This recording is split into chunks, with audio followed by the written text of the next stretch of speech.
Islam, like a precious gem, has many beautiful facets. Join with us now as we discover the facets of Islam. Assalamu alaikum rahmatullah. I'm your host, Yusuf Estes, and for the next few minutes, we're going to be talking about one of the many beautiful facets of Islam. And in this episode, I'd like to deal with something called balance. And balance is something all of us should be familiar with. Sometimes when we get our statement in the mail from the bank, we look for the balance. And in life itself, we're always looking to find the balance between many things. And Islam offers that balance.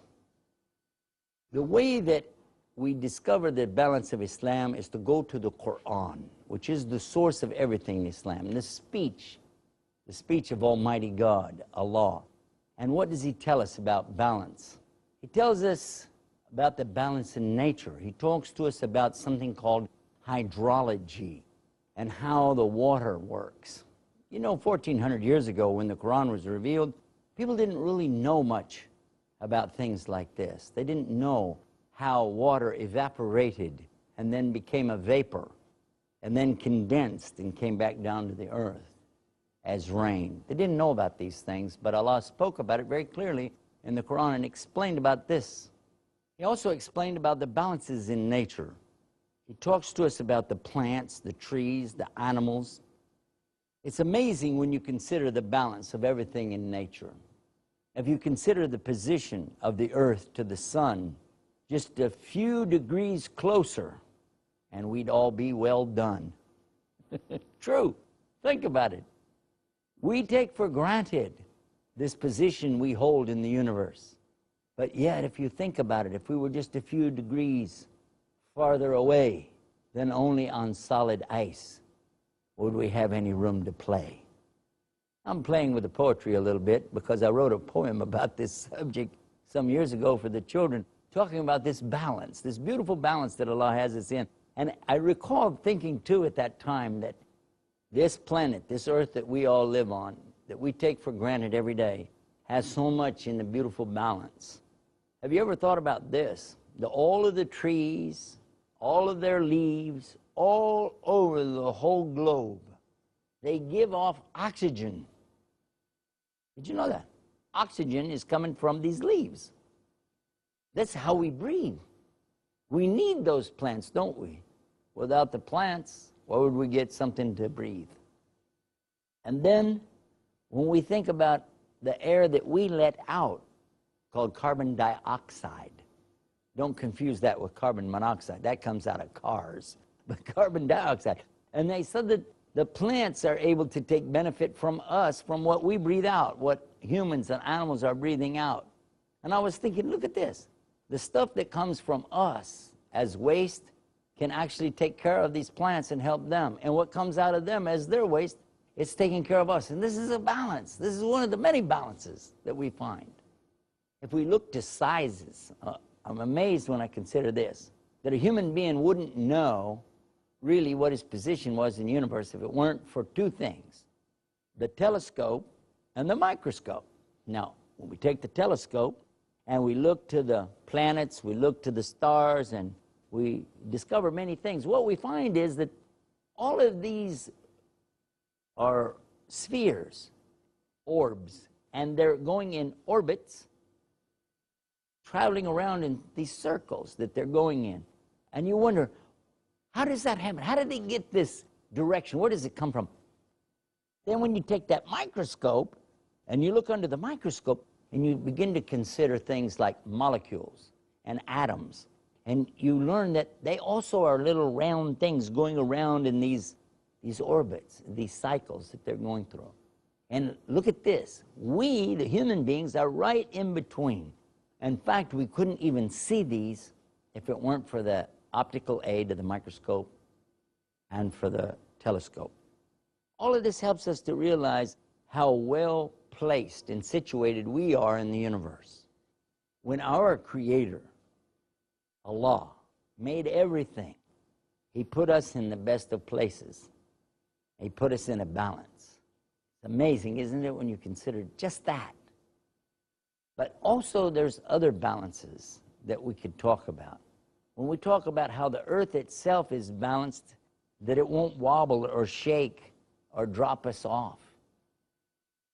And Allah speaks about that, and He tells us that He has these mountains that have these long roots that go down, like tent pegs, autad. He calls them autad in the Quran. It says they go deep down into the earth. And in fact, this earth crust doesn't move, doesn't shift around, because this mountain range, this huge system is in place. So this keeps the earth from wobbling.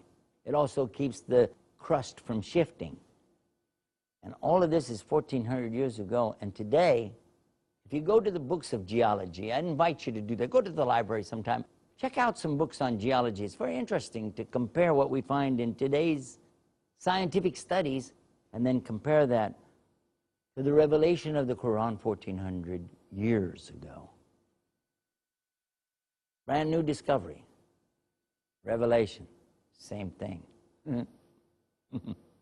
In fact, it tells us that those roots or those long tent pegs, they go down into the earth for miles and miles and miles. This is something nobody could have guessed.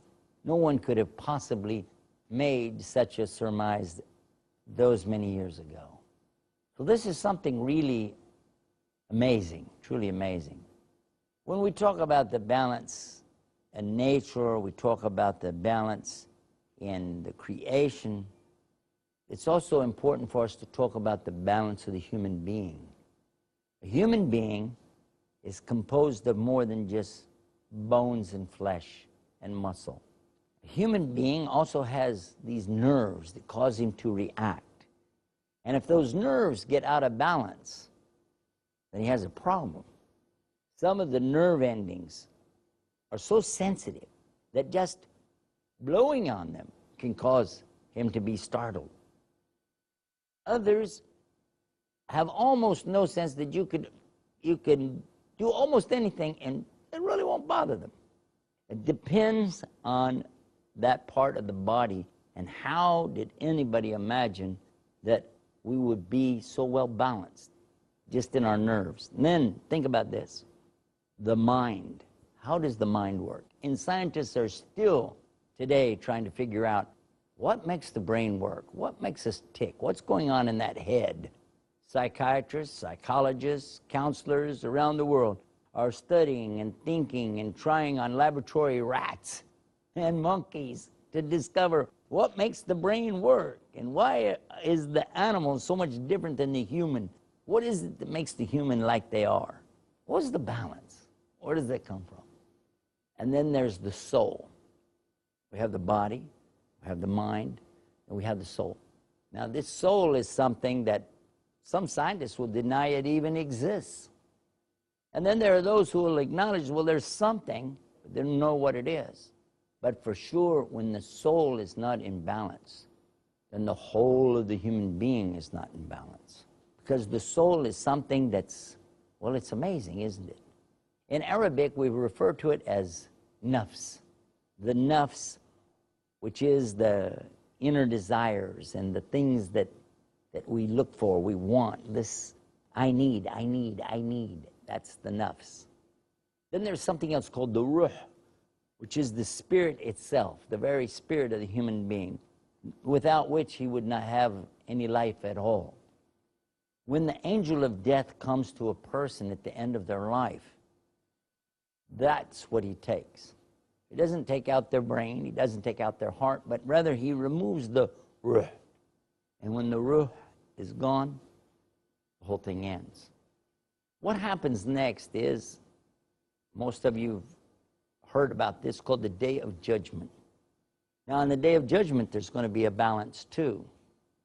A balance of good versus bad.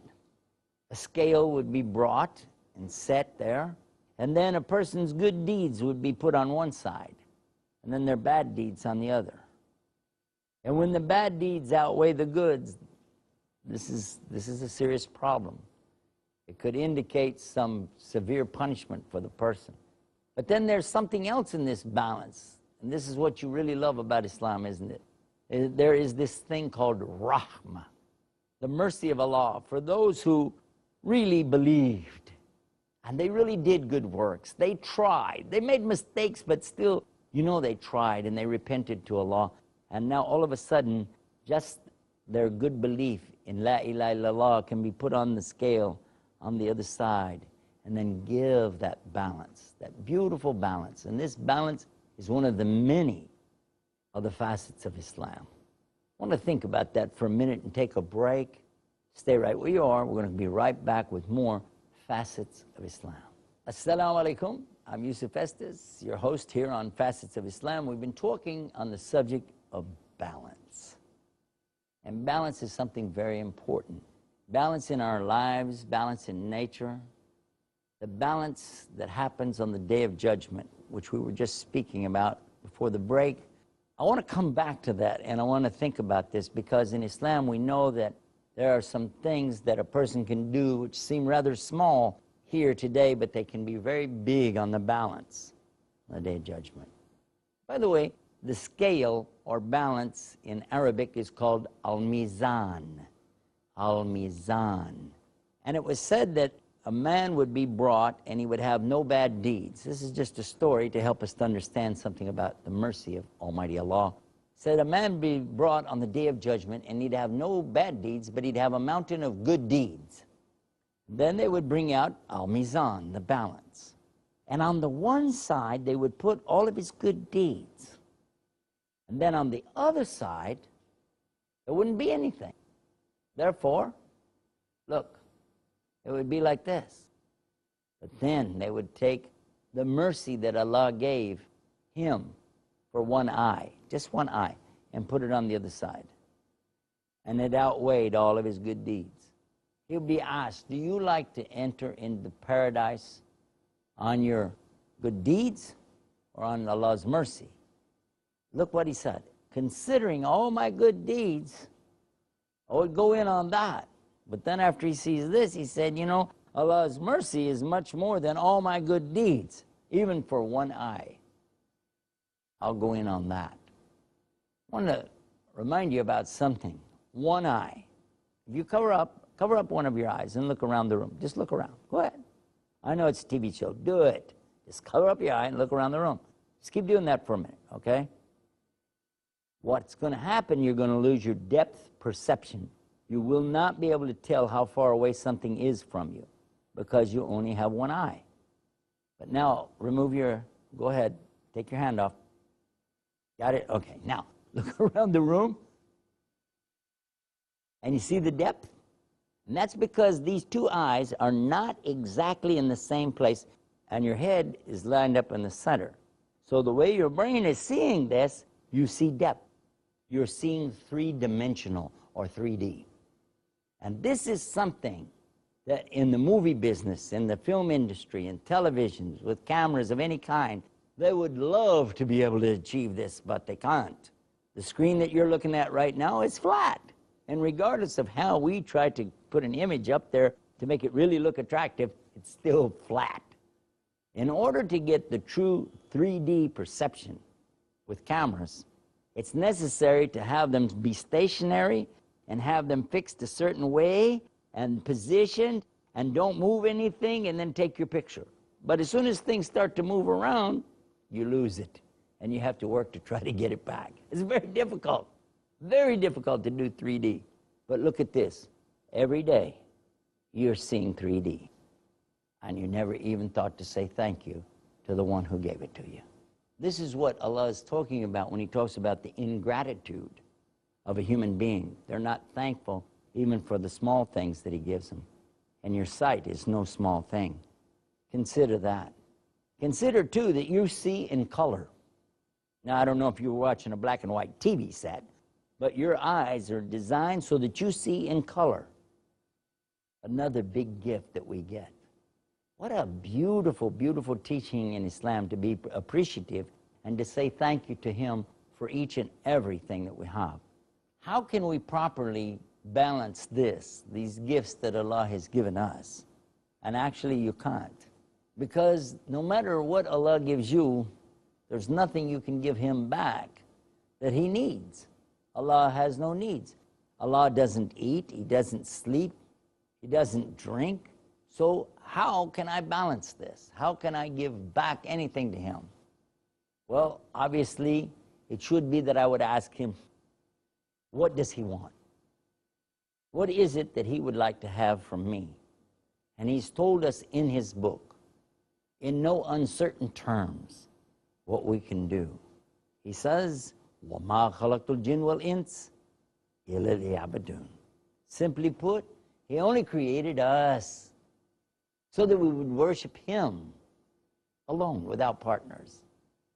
Too many times we find people worshiping the creation. People are looking to the creation of Almighty Allah for something to worship, to say thank you to be grateful to, when in reality it should be to Him that they give all this praise and thanksgiving. If we could achieve that, if we could do that, then this would be something beautiful. The saying of La ilaha illallah. Try that with me. La ilaha illallah. La ilaha illallah.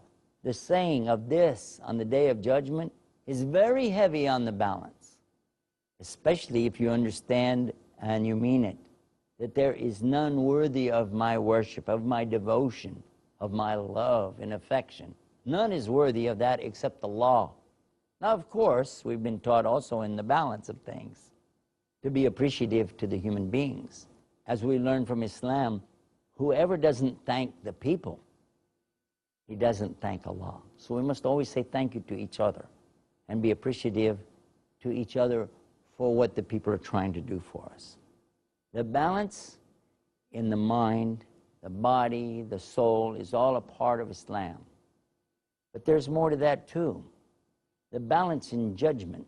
How do you judge things? Do you judge with balance? Another facet of Islam, when we talked about that, we found that there is a balance here too. Even if people are against you and you're against them, but still you're asked to judge in a matter, you set aside your prejudice and you judge with fairness and give the right balance. There's another aspect of this beautiful facet too, and that's the ummah of Islam, the nation itself of all the Muslims, because in Islam we know that it's the ummatan wasatan, the balanced nation. The balance meaning the middle path, taking the middle path, not being extreme to the left or extreme to the right, not being so extreme in your work that you don't have time for your family, but not being so extreme with your family that you don't have time for your worship, not being so extreme in your worship that you don't have time for the other things, to keep the balance necessary in your life.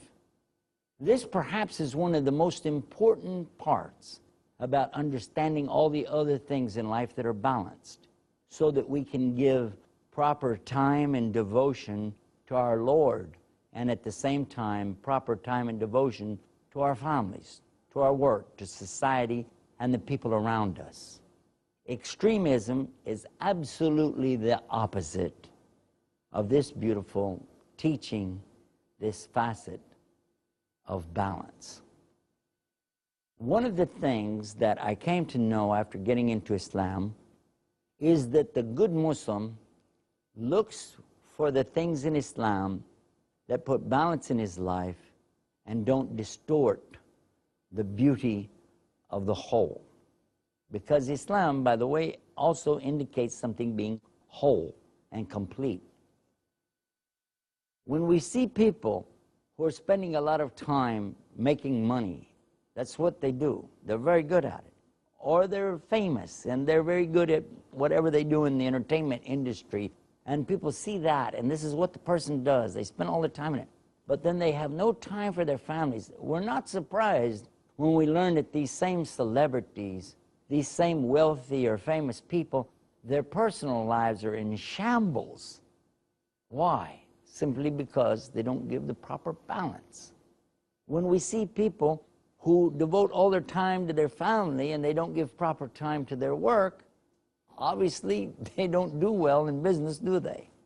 And if a person devotes all of his time in physical worship In other words, he goes to his church or he goes to his temple or his mosque and he spends all of his time.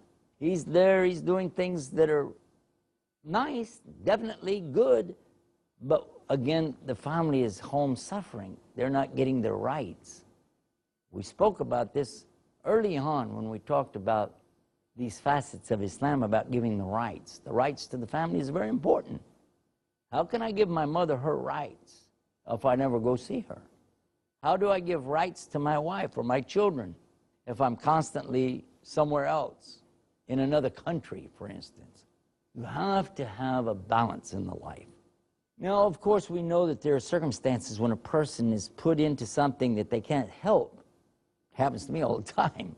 But still, I have to strive to find a balance. And when I come home to my family, I need to take time. I need to be with them. I need to listen. I need to be a part of what they're doing. And when I worship Allah, I need to focus on that. I need to really focus on my worship to Allah and not be busied with other things. So when you're in the masjid, if you're in your prayers, in your fasting, whatever you're doing for Allah, think about that. And then when you're at work, think about your work. And when you're playing and having fun, think about that. Any psychiatrist, any mental health counselor will tell you that this is the logical way to give a balance to your life. Be where you are. Think about what you're doing. And don't worry about the other things. You know, my father used to teach us that. He used to tell us that most of the things you worry about are not going to happen anyway. And it's true. It's very true. How many times have we worried and worried, this thing, it could be like this, it could be, and then we find it didn't happen. And the reason, because we're not balancing our life, we're using our time incorrectly. When we're in worship, think about Allah. When we're with our family, think about our family. When we're at work, do our work. Now, overall, this is overall, behind it all, we do think about Allah. We remember Allah in all that we do. And we thank Him for our family, and we thank Him for our job, for our education, for our position, whatever we have, we're very thankful to Him. We don't forget Allah, but we do try to keep this balance, this important balance, this beautiful facet of Islam. And I pray that Allah will always keep us well balanced as Muslims.